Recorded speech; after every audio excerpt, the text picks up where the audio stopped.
Hello friends, welcome to S Y academy. आज इस video में हम बात करेंगे कि जमींदार की जब जमीन छिन रही थी तो उन्होंने कैसे रेजिस्ट किया। ठीक है, उस वीडियो में डिस्कस करेंगे। फ्रेंड्स, एक बात जरूरी है कि पुराने लेक्चर्स आपने जरूर देखे हो, अदरवाइज इस लेक्चर में काफी चीजें क्लियर नहीं होंगी। मैं सारी चीजें फिर से रिपीट नहीं करूंगा। हाँ, मैं क्लियर तो आपको करता रहूंगा, लेकिन सब चीजें रिपीट करना फिजिबल नहीं है। तो देखिए, fictitious sale was one such strategy. तो बहुत सारी स्ट्रेटजी अपनाई जमींदारों ने कि हम कैसे बचे, कि हमारी जमीन बच जाए। तो मैंने आपको बताया था कि अगर जमींदार अगर जमींदार अपने 1 एकड़ का 100 रुपए नहीं देंगे, एक एग्जाम्पल के लिए लिया था मैंने, तो उनका लैंड छीन लिया जाएगा। ठीक है, तो उनका लैंड ना छिने, इसके लिए उन्होंने क्या करा। सबसे पहली स्ट्रेटेजी थी फिक्सिशियस सेल जो है वो दिखाएं वो, कि इसमें बहुत सारे उन्होंने मैनेवर्स करे थे। समझते हैं इसको, ठीक है। अभी मे बी इसको समझ में ना आए, लेकिन एग्जाम में ऐसे लिखा है ना, फिक्सिशियस सेल वाज फर्स्ट स्ट्रेटेजी। तो हेडिंग बना देना फिक्सिशियस सेल, फिर लिखना उसके बारे में ऐसा ऐसा, राजा ऑफ बर्धमान का एग्जाम्पल दे देना। चलिए देखते हैं। तो राजा ऑफ बर्धमान जो थे, उन्होंने first transferred some of his zamindari to his mother since the company had decreed that the property of women would not be taken over। तो बड़े शरारती थे राजा वर्धमान। इन्होंने क्या कहा कि सिंस अंग्रेजों की ये पॉलिसी है कि किसी भी वुमेन की प्रॉपर्टी ट्रांसफर नहीं होगी, तो उन्होंने अपनी जो प्रॉपर्टी थी वो अपनी मदर के नाम पे रख दी। ठीक है, ये उन्होंने पहली स्ट्रेटजी करी।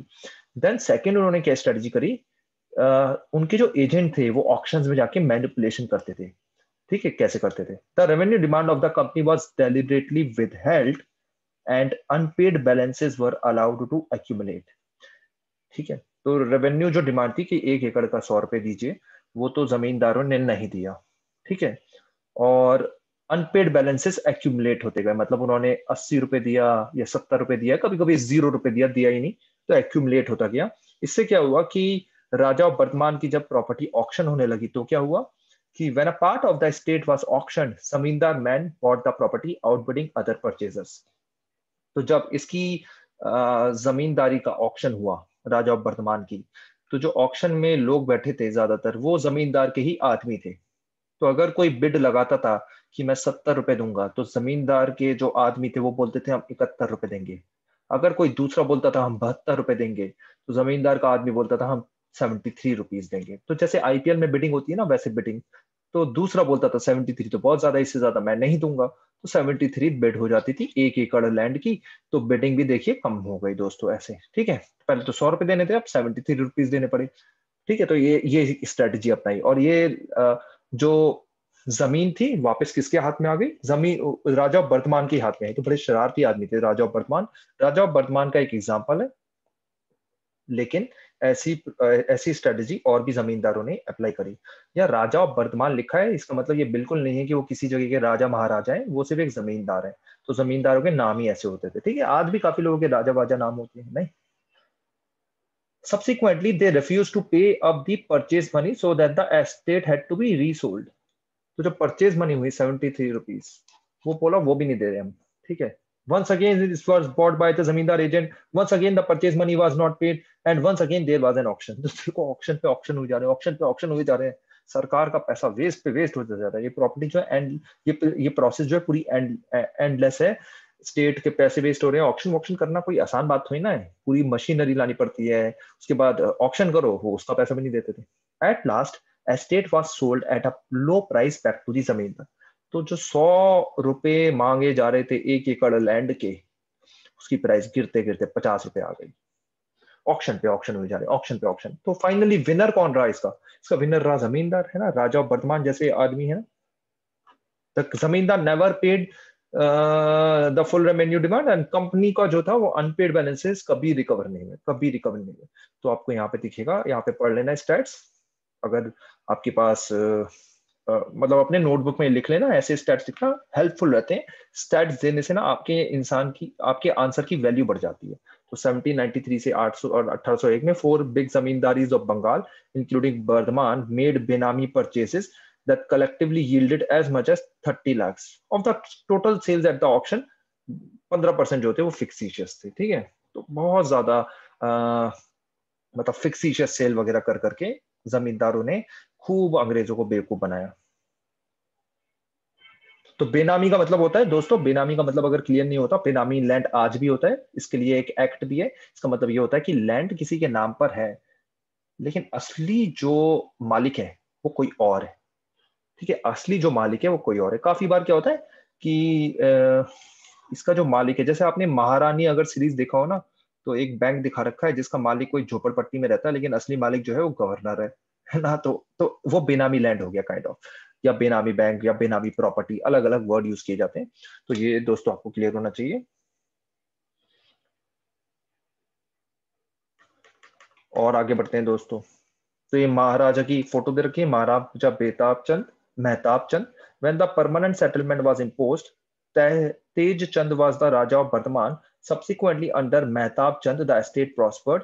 Mehtab Chand held British during the Santhal rebellion and the 1857 revolt. तो जब परमानेंट सेटलमेंट इम्पोज किया, तब तेज चंद जो थे वो थे राजा ऑफ बर्धमान, और आगे चल के मेहताब चंद जो थे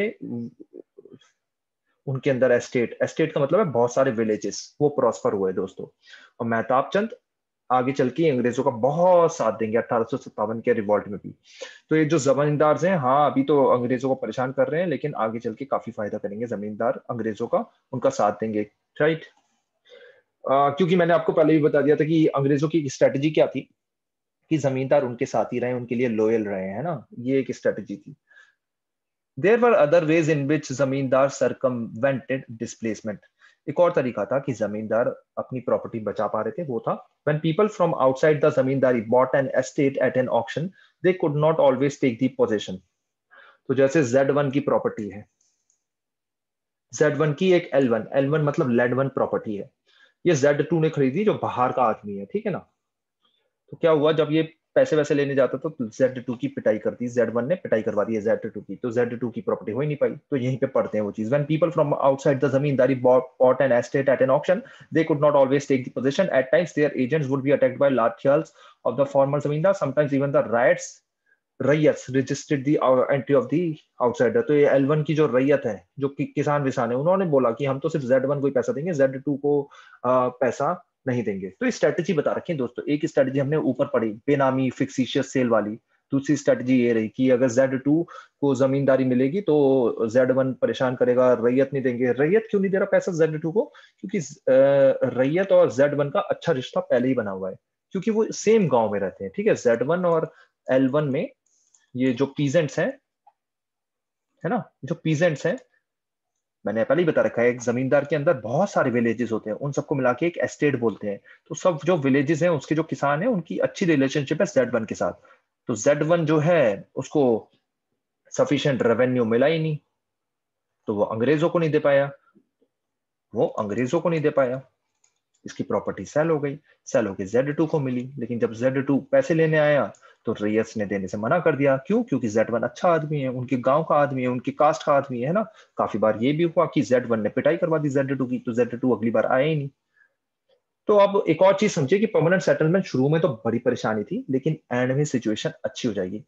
अब पढ़ते हैं, by the beginning of the 19th century, मतलब समझ रहे हो 1800 शुरू हो चुका है। The depression in prices was over. तो प्राइसेस जो कम थे ना फसलों के, वो खत्म हो गए। दस those who had survived the troubles of the 1790s consolidated their power. तो जिन्होंने 1790 सर्वाइव कर दिया, जिन जमींदारों ने, उनकी पावर काफी ज्यादा बढ़ गई। Rules of revenue payment were also made somewhat flexible. Flexible पहले क्या था अंग्रेजों का कि भैया 31 मई के 5 बजे तक अगर आपने 100 रुपए नहीं दिए तो आपकी प्रॉपर्टी गई, बस ये रूल है। मतलब अगर आप 5:01 पे भी आए ना तो भी आपकी प्रॉपर्टी गई। इस रूल को थोड़ा सिंप्लीफाई कर दिया, चीजों को सिंप्लीफाई कर दिया। बोला कि थोड़े से कम प्राइस दोगे तो भी चल जाएगा, ठीक है ऐसा। As a result zamindari power over the villages was strengthen. तो जमींदार जो थी उसकी पावर स्ट्रेंथन हो गई। इसीलिए यहाँ पे लिखा है मेहताब चंद जो है उनकी उनकी पावर बहुत ज्यादा बढ़ गई। और मेहताब चंद ने देखा कि यार अंग्रेज तो अच्छे लोग, हमारी बात मान रहे हैं, हमारा साथ दे रहे हैं, हम अच्छे से रूल करते हैं, अय्याशी करके मजे से रहते हैं और पीजेंट्स पे अपना हक जमाते हैं। तो मेहताब चंद और अंग्रेजों ने, मेहताब चंद क्या एक एग्जाम्पल है, मेहताब चंद मतलब एक जमींदार। तो जमींदार और अंग्रेजों का नेक्सस हो गया और इन्होंने अच्छे से रूल करा। तो कहने की बात यह दोस्तों, जिन्होंने 1790 के बुरा टाइम संभाल लिया, वो आगे चल के खूब मजे करे उन्होंने। It was only during the great depression, great depression जो अमेरिका में आया था 1930s में, दैट दे फाइनली कोलैप्स्ड। और जो ज्योति दास थे उन्होंने अपनी पावर कंसोलिडेट करी कंट्री साइड में, वो तब हुआ। ठीक है दोस्तों, ये आ गया दोस्तों बेनामी, इसका मेरे हिसाब से ऊपर होना चाहिए था। बेनामी लिटरली एनोनिमस, इसका मतलब एनोनिमस मतलब पता नहीं, is a term used in Hindi and several other Indian languages for transactions made in the name of fictitious और relatively insignificant person whereas the real beneficiary remain unnamed. जो मैंने आपको समझाया वो ये बेनामी का मतलब प्रॉपर्टी L1 जो है वो किसी Z1 के नाम है, लेकिन असली में ओनर इसका Z2 है। इस Z1 के नाम पे बस ले लिए। जैसे एक एग्जांपल ले लेता हूँ, ये एक आईएएस ऑफिसर है, तो आईएएस ऑफिसर अपने नाम पे प्रॉपर्टी नहीं ले सकता। क्यों? क्योंकि सरकार बोलेगी आपके पास पैसे कहाँ से आए प्रॉपर्टी बाय करने की? उसने तो करप्शन से पैसे कमाए आईएएस ऑफिसर ने। वो क्या करेगा, Z1 एक उसका नौकर है, उसके नाम पे प्रॉपर्टी ले ली, या उसका कोई रिश्तेदार वगैरह है, लेकिन असली जो L1 का ओनर है वो Z2 है। तो रेंट वगैरह जो भी होता है या जो भी चीजें होती है वो सब Z2 कमाता है अल्टीमेटली। एक और वर्ड दे रखा है lathiyal. Lathiyal literally one who wields the lathi और stick function as strong man of the zamindar. तो लठियाल मतलब लाठी लेके आने वाला जमींदार का आदमी। तो फिफ्थ रिपोर्ट के बारे में दोस्तों पढ़ते हैं। तो many of the changes we were discussing were documented in detail in our report that were submitted to the British Parliament in 1813। तो जो भी चीजें दोस्तों ये सब हो रही थी ना, ये सारी अंग्रेजों को पता चल रही थी ब्रिटिश पार्लियामेंट में। मतलब ईस्ट इंडिया कंपनी तो देखो तो वो है जो भारत में रूल कर रही है, लेकिन ब्रिटिश का पार्लियामेंट अलग चल रहा है। ये ब्रिटेन में चल रहा है, इंग्लैंड लंदन, ये लंदन में बातें चल रही हैं सारी की सारी दोस्तों। ठीक है, तो ब्रिटिश पार्लियामेंट बोल रहे थे यार ये शरारतें क्या हो रही हैं, पैसे नहीं मिल रहे, प्रॉपर्टी जब्त हो रही है, क्या क्या हो रहा है। ठीक है, it was the fifth of a series of reports on the administration and activities of the East India company in 18 of the East India company in India. तो ये फिफ्थ रिपोर्ट बनी दोस्तों कि many of the changes that we are discussing were documented in detail in a report. तो जो भी changes हम discuss कर रहे हैं वो एक रिपोर्ट में लिखे गए, और वो फाइनली जो रिपोर्ट बनी उसको फिफ्थ रिपोर्ट कहने जाने लगा। इसके अंदर बहुत सारी चीजें थी, बहुत बड़ी रिपोर्ट थी। इसके अंदर था कि were appendices that reproduce petitions of zamindar rayat। इनकी petitions थी, reports of collectors from different districts, statistical tables on revenue returns, notes on the revenue and judicial administration of Bengal, Madras written by officials। तो इसमें ये सारी details इस fifth report में थी। तो आपसे अगर कोई बोले फिफ्थ रिपोर्ट में क्या क्या था, तो जो भी जांच वगैरह हो रही थी, जो भी पेटिशन थी, जो भी रिक्वेस्ट थी रैयत की, वो सारी चीजें जो एक जगह प्रेजेंट थी वो थी फिफ्थ रिपोर्ट, ब्रिटिश पार्लियामेंट में प्रेजेंट की गई 1813 में। ठीक है, आई होप ये पॉइंट आपको क्लियर हो गया होगा। फिफ्थ रिपोर्ट के बारे में पढ़ेंगे। फिफ्थ रिपोर्ट एक इंपॉर्टेंट डॉक्यूमेंट है जो हमें बताती है कि परमानेंट सेटलमेंट में क्या क्या चला। तो there were many groups in Britain who are oppose to the monopoly of East India company that had trade over India and China. तो जो ब्रिटेन में काफी सारे लोग थे वो बोलते थे कि यार ईस्ट इंडिया कंपनी बड़ी शरारती है, इसने मोनोपोली बना रखी है, मतलब सिर्फ एक ही कंपनी राज कर सकती है भारत पे और चाइना पे, वो है ईस्ट इंडिया कंपनी। ये काफी लोगों को पसंद नहीं आ रहा था। एक और भी चीज क्या थी, ईस्ट इंडिया कंपनी तो लॉस में चल रही थी, लेकिन जो इसके एम्प्लॉयज थे जैसे विलियम हेस्टिंग्स हो गए या और भी एम्प्लॉयज हो गए, वो सब प्रॉफिट में थे। उनको खूब बड़ी बड़ी प्रॉपर्टी वो बना रहे थे अपनी, तो इससे नजर पड़ रही थी ईस्ट इंडिया कंपनी पे। फिर ईस्ट इंडिया कंपनी इतनी लॉस में चली गई कि उसको लोन लेना पड़ा ब्रिटिश गवर्नमेंट से बीजी। तो जब लोन लेना पड़ा तो ब्रिटिश गवर्नमेंट ने क्या बोला, अपना डंडा लगा दिया। तो आप किसी से भी अगर लोन लेते हो ना लाइफ में, तो वो आप पे कंट्रोल ले लेता है। ये तो बैंक से लोन लो या कुछ भी लो, है ना, बैंक से आप लोन लेते हो तो आपको कुछ कोलेट्रल के तौर पे देना पड़ता है ना। तो ऐसे ही ईस्ट इंडिया कंपनी के साथ भी हुआ कि उसकी काफी पावर्स चली गई जब उसने लोन लिया ब्रिटिश गवर्नमेंट से। उसने लोन क्यों लिया? क्योंकि वो लॉस में चल रही थी। लॉस में क्यों चल रही थी? यही सब रीजंस। वॉर लड़ना पड़ रही है उसे टीपू सुल्तान से, कभी मराठा से, कभी क्या हो रहा है कि उसको रेवेन्यू नहीं मिल रहा, उसके ऑफिसर जो है वो करप्ट है ना। An increasing number of private traders wanted a share in the Indian trade, and the industrialists of Britain were keen to open up the Indian market for British manufacturers। तो बहुत सारे private players और थे east India company के अलावा Britain में जो चाहते थे कि हम भी भारत से ट्रेड करें, भारत का रॉ मटेरियल लूटें, हम भी भारत के साथ ट्रेड करें, सस्ता सस्ता में माल लें, महंगा महंगा बेचें। ईस्ट इंडिया कंपनी अकेले क्यों करे? तो उन्होंने काफी प्रेशर अपनाना शुरू करा ब्रिटिश पार्लियामेंट के through on east India company. तो ब्रिटिश पार्लियामेंट ने बहुत सारे एक्ट्स पास किए जो इस बुक में ज्यादा डिस्कस नहीं होते। जैसे 1813 का एक्ट है, 1835 का एक्ट है ना, 1853 का एक्ट है, फिर 1858 का एक्ट आया है ना, ये सब एक्ट पास हुए। The British Parliament passed a series of acts in the late 18th century to regulate and control company rule in India। तो late 18th century Pitt's India act आया था, इसके बारे में हम सेपरेटली पढ़ते हैं, यहाँ तो नहीं पढ़ेंगे। पिट्स इंडिया एक्ट आया था जिससे ब्रिटिश पार्लियामेंट ने ईस्ट इंडिया कंपनी की एक्टिविटीज पे कंट्रोल करा कि जो जो आप करोगे उसमें हम मॉनिटर करेंगे, ठीक है। It forced the company to produce regular reports on the administration of India and appointed committees to inquire into the affairs of the company.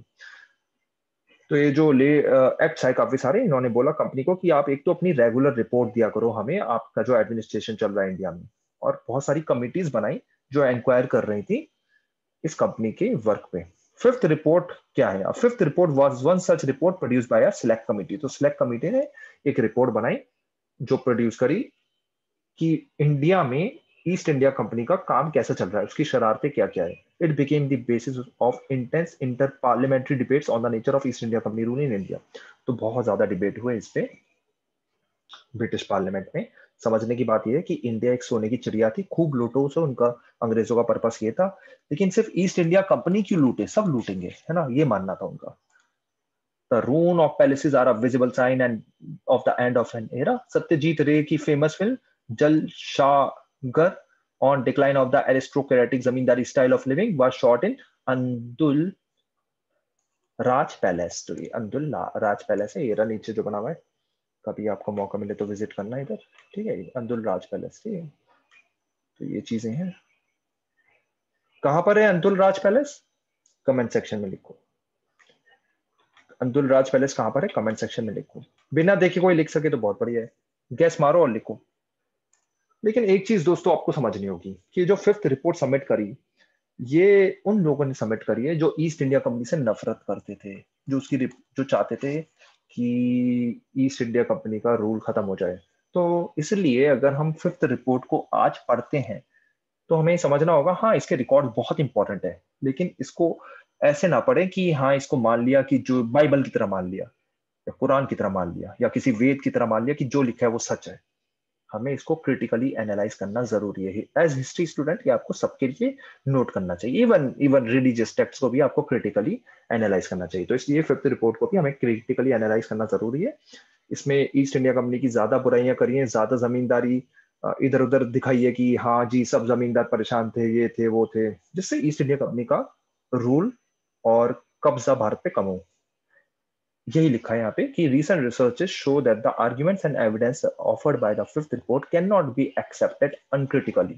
हमें उसे भी थोड़ा सा एक लेंस के थ्रू देखना चाहिए, क्रिटिकल वे में देखना चाहिए। क्रिटिकल मतलब इसके पॉजिटिव नेगेटिव दोनों निकालो।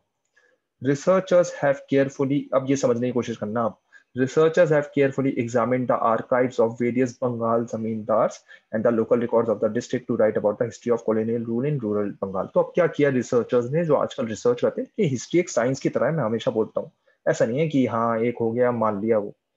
तो आजकल जो रिसर्चर हैं दोस्तों क्या कर रहे हैं, वो वो बुक्स और रिकॉर्ड्स निकाल रहे हैं, बंगाल जमींदारी के लोकल रिकॉर्ड्स निकाल रहे हैं डिस्ट्रिक्ट के, कि आखिर असली में हो क्या रहा था। They indicate that intent on criticising the maladministration of the company. Fifth report exaggerated, fifth report ने बड़ा चढ़ा के दिखाया collapse of traditional zamindar power, as also overestimated the scale on which zamindaris were losing their land. तो fifth report ने बड़ा चढ़ा के दिखाया कि हाँ जी हर जमींदार जो है अपना लैंड लूज कर रहा है because of permanent settlement, because of East India company, कि भाई ट्रेडिशनल जो जमींदारी पावर है वो तो सब खत्म हो रही है। फिफ्थ रिपोर्ट ने बड़ा चला के दिखाया। As we have seen, even when zamindaris were auction, zamindars were not always displaced given the ingenious methods they used to retain their zamindaris. तो फिफ्थ रिपोर्ट में जो लिखा है कि बहुत सारे जमींदारों ने अपना लैंड लूज कर लिया, सच नहीं है, क्योंकि लैंड अल्टीमेटली उनके पास ही रह रहा था, क्योंकि उन्होंने बेनामी ट्रांजैक्शन बना के लैंड जो है अपने भतीजे, माँ, ऐसे अपने रिश्तेदारों के नाम पे ही कर दिया था, ठीक है। तो इसलिए हमें फिफ्थ रिपोर्ट को क्रिटिकली एनालाइज करना चाहिए। देखिए फिफ्थ रिपोर्ट क्या है? फिफ्थ रिपोर्ट वो है जो ब्रिटिशर्स ने ईस्ट इंडिया कंपनी की जो एडमिनिस्ट्रेशन था उसको उसको क्रिटिकली एनालाइज करने के लिए पेश की, और उसमें ईस्ट इंडिया कंपनी की खूब बुराइयां हैं। खूब बुराइयां कैसे हैं, पढ़ भी लेना यहाँ पे, कि इतने इतने देखो लैंड, पैसा चाहिए था इतना मिलता था, है ना। ये खुद पढ़ना, मैं नहीं बता रहा, इसमें लिखा हुआ है, ठीक है। खूब लॉस हुआ, इन 2 सालों की बात ही लिखी है, सिर्फ 2 सालों की बात लिखी है, और उसमें बता दिया कि हाँ जी ये बड़े शरारती थे ईस्ट इंडिया कंपनी वाले, इन्होंने सही से पैसे भी नहीं कमाए, खूब लॉस हुआ अंग्रेजों का, इवन जमींदार का भी लॉस हुआ, तो पॉलिसीज ही पूरी फेलियर है, ये दिखाने की कोशिश की गई है, पढ़ लेना।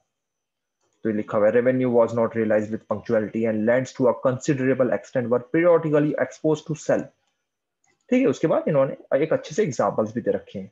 ये एक ईयर है, ये एक ईयर है, और ये दिखाया गया इसके बारे में। ठीक है, तो ये चीजें हैं।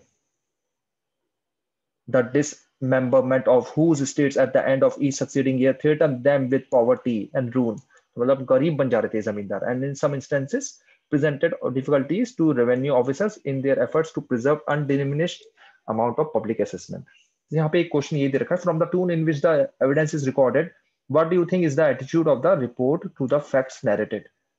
तो एटीट्यूड क्या है, ये जो फैक्ट्स नरेट किए गए हैं इसमें क्या बताना चाह रहे हैं writer? What is the report trying to say through the figures? Can you think of any problem in making long term generalization from these figures of 2 years? तो अपना जब आप सुन रहे हो ना मेरी बातें, तो अपना थोड़ा दिमाग खोलिए। सिर्फ 2 साल की बात करी है ना, सिर्फ 2 साल की बात करी और पूरे अंग्रेज रूल की बुराई कर दी। यहाँ पे एक क्वेश्चन दे रखा है, compare the account of the zamindar you have just read with that in chapter 8। Chapter 8 जो हमारा मेडिवल का था, उसमें जमींदारी सिस्टम तब भी चल रहा था, आज भी चल रहा है। आज भी मतलब ये मॉडर्न इंडिया में भी चल रहा है, उसके बारे में आप पढ़ें और एनालाइज करें। अच्छा क्वेश्चन है, अगर आप इसका आंसर दे पाए तो इसका मतलब अच्छे से पढ़ाई कर रहे हैं। तो फ्रेंड्स, यहाँ पे हमारा परमानेंट सेटलमेंट और उसकी क्रिटिकल एनालिसिस खत्म हुई। नेक्स्ट वीडियो में हम बात करेंगे, थोड़ा सा हम गाँव के अंदर डीप जाएंगे, थोड़ा सा संतल पहाड़ियास के बारे में बात करेंगे। कोई भी डाउट हो कमेंट सेक्शन में लिखो। आई होप आपको लेक्चर पसंद आया। Thank you and take care.